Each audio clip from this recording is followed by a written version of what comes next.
এই সময় জিয়াউর রহমানের প্রতিচ্ছবি হিসাবে আমাদের মাঝে হাজির হয়েছেন তার সুযোগ্য সন্তান আমাদের ভারপ্রাপ্ত চেয়ারম্যান তারেক রহমান। হাদি যেমনি আজকে এমন একটা অবস্থায় আছে, আল্লাহ জানে তার ভবিষ্যৎটা কি, ঠিক তেমনি দেশের গণতন্ত্র আজকে ঠিক এই অবস্থায় আছে। যদি এই সময়ে, এই নির্বাচন পর্যন্ত এই সময়টাকে আমরা সঠিকভাবে কাজে লাগাতে না পারি, নির্বাচনটাকে সুষ্ঠু করতে না পারি, এর পূর্বে যদি পরিবেশ ঘোলাটে হয়, তাহলে কিন্তু গণতন্ত্রের ভবিষ্যৎ কী হবে সেটাও কিন্তু আজকে প্রশ্নের সম্মুখীন। তাই বিএনপির পক্ষ থেকে আমরা সেটা চাই। আর কত রে ভাই, আর কত পরীক্ষা দেব বিএনপি? যত কিছু দোষ বিএনপি। হাসিনাও বলতো নির্বাচন কেন দিব, ওই তারেক রহমান আইসা দেশ চালাবে সেটার জন্য। 5ই আগস্টের পরে দুই একটা রাজনৈতিক দল বলেছে নির্বাচন কেন দেব, বিএনপি ক্ষমতায় আসার জন্য। তো বিএনপির দোষটা কি? বিএনপির দোষটা হলো এটাই যে বিএনপি জনগণের পক্ষে আছে, জনগণের পাশে আছে। আমরা পরিষ্কার বলি যে আজকে বিএনপির একটা অতীত আছে, গ্লোরিয়াস অতীত। আওয়ামী লীগের অতীতটা কি? নিশ্চয়ই গ্লোরিয়াস অতীত নাই। গণতন্ত্রকে হত্যা করা, রাজনীতিকে নিষিদ্ধ করা এবং ফ্যাসিবাদের জন্ম দেওয়া, আরও তো অনেক কিছু আছেই। ঠিক তেমনিভাবে আরেকটি দল জামাত আছে, তার অতীতটা কি?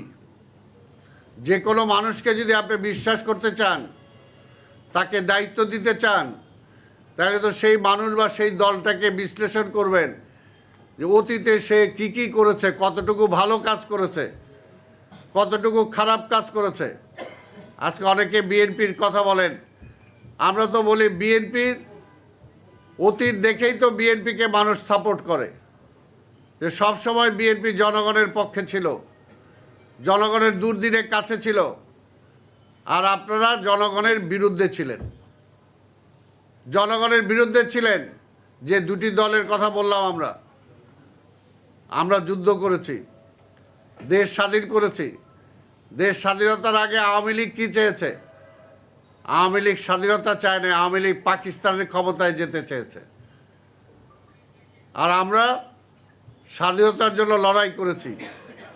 দেশ স্বাধীন হওয়ার পরে সেই আওয়ামী লীগ ক্ষমতায় বসে স্বাভাবিকভাবে যে মুক্তিযুদ্ধের যে স্বপ্ন, যে চিন্তা, যে চেতনা, সেটার সাথে বিশ্বাসঘাতকতা করেছে। এটাই হলো বাস্তব। আর অল্প সময়ের জন্য শহীদ রাষ্ট্রপতি জিয়াউর রহমান বাংলাদেশের ক্ষমতায় এসেছিলেন মানে কি, জনগণ তাকে ক্ষমতা এনেছিলেন। আনার পরে অল্প সময়ের মধ্যে তলাবিহীন ঝুরি ছিল বাংলাদেশ, সেটাকে উন্নয়নের রোল মডেল হিসাবে তিনি দাঁড় করিয়েছিলেন। যে দেশে মানুষ না খেয়ে মারা গিয়েছেন, বেওয়ারিশ লাশ হিসাবে মানুষ রাস্তায় পড়ে থাকতো, আঞ্জুমানে মফিদুল ইসলাম সেটাকে দাফন করার জন্য তারা দায়িত্ব পালন করত। সেই দেশকে তিনি প্রত্যেকটা জায়গায় সংস্কার করে অল্প সময়ের মধ্যে তিনি মানুষকে খাইয়েছেন, বিদেশে চাল রপ্তানি করেছেন। আজকে প্রত্যেকটা সেক্টরে তিনি সংস্কার করেছেন, প্রত্যেকটা সেক্টরে।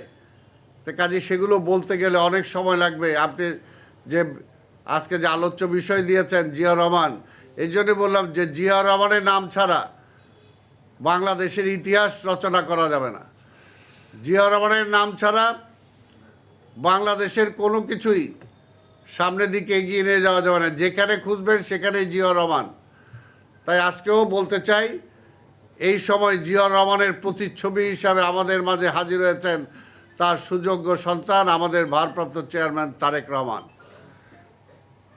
আমরা বিশ্বাস করি যে তারেক রহমান আগামী নির্বাচনে যদি রাষ্ট্র ক্ষমতায় আসেন, শহীদ রাষ্ট্রপতি জিয়াউর রহমান যেরকম প্রত্যেকটা সেক্টরে তিনি বিপ্লব সাধিত করেছেন, তিনি কৃষিতে বলি, তিনি সেচে বলি, তিনি বৈদেশিক নীতিতে বলি, তিনি শিল্পে বলি, তিনি গার্মেন্টসে বলি, তিনি শিক্ষায় বলি, এমন কোনো সেক্টর নাই যেটাতে কাজ করেন নাই। আজকে তারেক রহমানও সে একই চিন্তায়, সবাই চিন্তা করতেছে যে নির্বাচন কীভাবে পিছানো যায়, বানচাল করা যায়।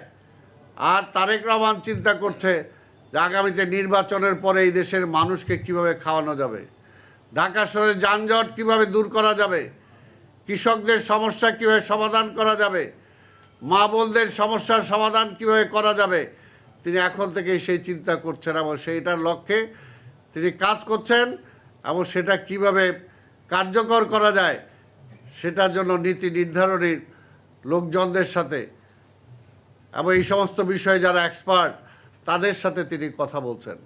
এটাই হলো বিএনপি, আওয়ামী লীগ আর জামাতের মধ্যে পার্থক্য। এটাই হলো জিয়া রহমান আর আওয়ামী লীগ নেতা শেখ হাসিনা বলি বা শেখ মুজিব বলি, আর অন্যান্য নেতাদের নাম আমি নাইবা বললাম, তাদের সাথে পার্থক্য এটাই বিএনপির।